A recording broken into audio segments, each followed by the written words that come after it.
Dalam sebuah keluarga, harapan selalu sama, ingin diterima, dimengerti, dan dihargai. Tapi tidak semua hubungan langsung sampai ke sana. Ada yang dimulai dengan jarak, bukan kebersamaan, tapi yang tulus dari hati. Kamu udah bilang yakin dengan keputusanmu kali ini, Nak? Ya Bu, saya sudah yakin dari awal. Ibu hanya takut kamu terlalu terburu-buru. Rina itu bukan keputusan yang terburu-buru Bu. Rina itu perempuan yang baik. Baik saja tidak cukup untuk rumah tangga, Nak. Kamu harus dengar apa kata Ibu. Pokoknya saya yakin dengan Rina Bu. Don, kamu itu anak satu-satunya Ibu. Kebanggaannya Ibu. Ibu takut kalau kamu jatuh di orang yang salah. Pokoknya aku titik bakal percaya sama Rina Bu. Terserah kamu aja lah, Dan. Yang penting udah ingetin kamu. Kamu ini ya, bisa-bisanya kemana perkataan Ibu. Bu!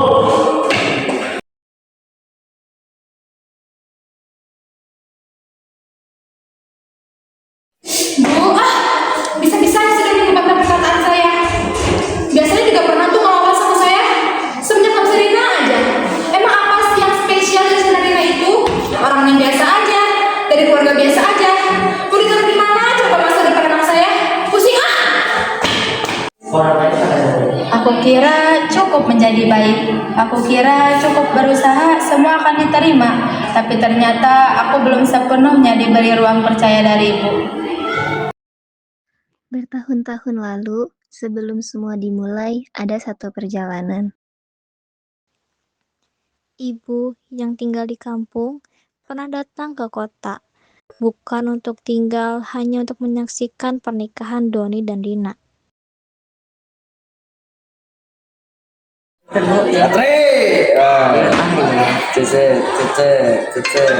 bentar bro. Ya siap. Bukan apa ini? Ya halo Bu, ada apa nelfon siang bolong gini? Doni, Ibu mau bicara. Ya, ada apa Bu? Rumah di kampung sudah tidak bisa ditempatin lagi. Terus sekarang Ibu tujuannya mau kemana? Masih di sini, tapi rencananya Ibu mau ke kota, mau tinggal bareng kalian. Kamu gak keberatan karena? Keberatan sih Bu, tapi nanti aku bicara dulu sama Rina ya Bu. Ibu gak butuh persetujuan dia. Ibu bakal tetap datang pokoknya ke sana. Bu, jangan mati. Elah. Bro, lu kelihatannya banyak masalah. Kenapa sih? Bro, gak apa-apa bro. Cuma ada sedikit masalah di kampung. Masalah apa? Masalah ibu gua ini bakal pindah ke sini. Nah, kapan pulang lagi? Lu tahu sendiri kan hubungan Rina sama ibu gua kayak gimana? Semangat lah bro. Siap, siap, siap. Lu buat adil. Ya bro, terima kasih banyak. Siap. Nah bro, gua pulang dulu ya. Ya sok tadi. Ya. Rin, aku mau bicara sebentar. Ada apa sih Don? Kok tegang banget? Ini ada masalah di kampung dan ibu akan tinggal di sini. Di rumah kita. Iya, sementara. Aku gak masalah sih Don, tapi aku takut gak pernah cukup di mata Ibu meskipun aku sudah berusaha. Tenang Rin, ada aku di sini. Ini kesempatan memperbaiki semuanya, Rina. Jangan, Rin. Ini bakal jadi awal dari rasa sakit yang lebih besar. Beberapa hari kemudian, ibu datang ke kota. Dan rumah itu mulai berubah, tanpa suara keras, tapi lembut menyayat hati.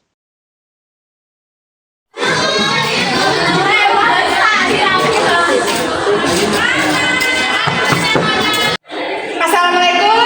Waalaikumsalam.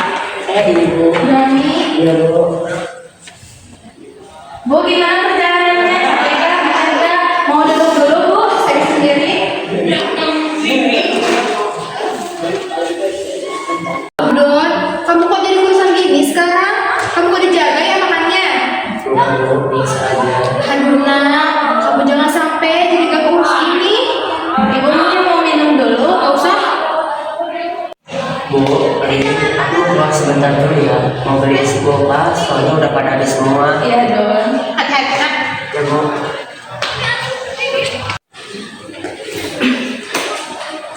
Rina, kamu tuh harus Doni yang bener dong. Masa badannya sampai kurus gitu sejak saya tinggalin?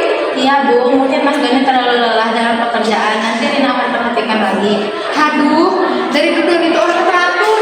Kamu tuh harusnya bisa nyimbangin, bukan malah sebaliknya. Dek, Iya kak, mama jadi sering diam. Bahkan aku pernah lihat mama nangis sendirian di kamar. Kita harus lebih peka deh. Kita peka gimana? Kita nggak boleh bikin mama capek. Sore itu, Rina memilih duduk sendiri di sebuah tempat yang ia anggap paling tenang di rumah. Bukan untuk menghindar, tapi untuk mencoba menenangkan pikirannya yang semakin penuh. Rin, kok sendirian aja sih? Sip lagi ngadem biasa. Kamu kelihatan capek banget akhir-akhir ini lagi banyak pikiran ya? Enggak sih, biasa-biasa aja. Kalau lagi ada masalah cerita aja, Rin. Kadang cerita itu bikin kamu lega, meskipun masalahnya belum selesai. Kamu biasa aja, Sip. Makasih ya, Sip. Ya, nanti kalau ada apa-apa langsung ke rumahku aja ya. Aku balik dulu, bye. Setelah berbincang dengan tetangga, Rina kembali duduk sendiri. Tidak ada yang berubah secara langsung di luar, tapi di dalam dirinya semua mulai terasa penuh. Aku sudah berusaha menjadi lebih baik. Aku sudah berusaha menjadi menantu yang baik. Dan aku juga sudah berusaha menjadi istri yang tidak merepotkan. Tapi kenapa rasanya aku selalu salah? Aku capek kalau harus kayak gini terus. Rina, kamu sudah melakukan yang terbaik. Pelan-pelan saja, kamu tidak sendiri. Lihat aja kenyataannya. Kamu bakal tetap dianggap asing di rumah itu. Aku gak bisa kalau kayak gini terus.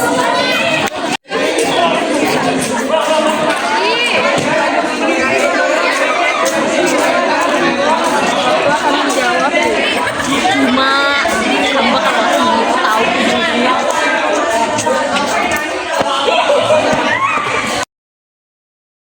Rina tidak menangis, tapi juga tidak benar-benar kuat. Ia berada di tengah-tengah antara bertahan dan menyerah. Rina masih duduk di teras, mencoba menenangkan pikirannya seperti hari-hari sebelumnya. Di dalam rumah, seseorang sedang berusaha melakukan hal sederhana, dan terjadi hal yang tidak diinginkan.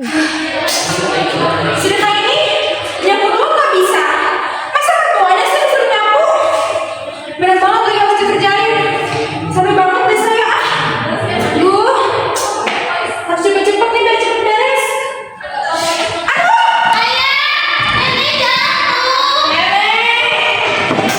Kenapa? Ibu, kenapa ibu? Dari luar teras, Rina mendengar suara itu. Tanpa ragu, ia langsung beranjak masuk ke dalam rumah. Bu, jangan teriak dulu. Nggak usah, saya bisa sendiri. Tenang, kita bantu pelan-pelan dulu ya.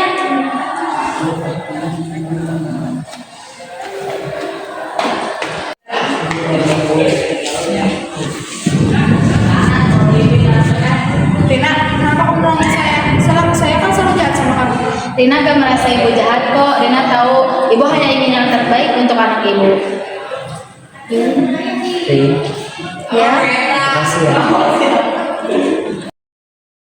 Di tengah situasi yang tegang, ada sesuatu yang mulai berubah pelan.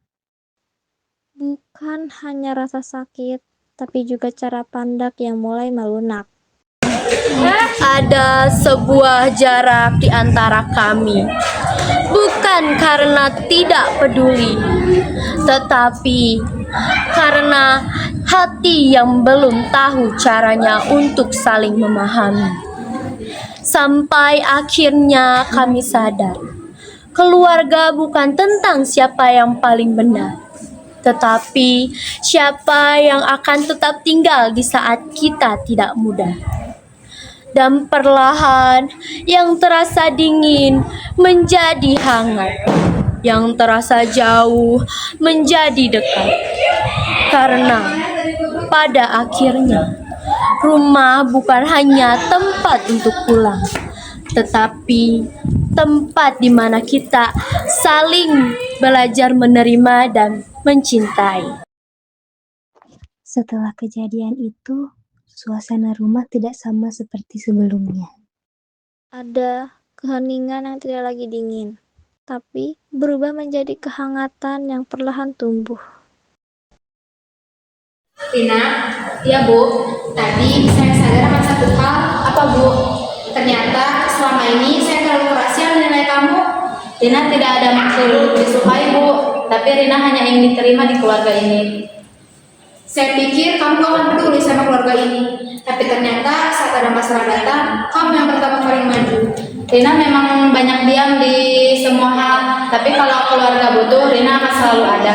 Mungkin selama ini saya terlalu egois. Saya terlambat menilai kamu. Saya terlalu lama mengenal kamu. Saya minta maaf ya, Rin. Iya, tidak apa-apa, Bu. Rina maafin.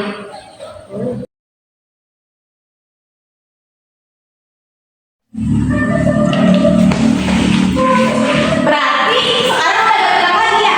Iya dong, kayaknya udah ada lagi deh.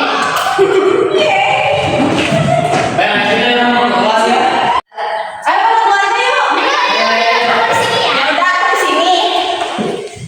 Cheers kacang dulu. Cheers. Keluarga bukan tentang siapa yang paling sempurna, tapi siapa yang bertahan meski sempat bertahan. Yang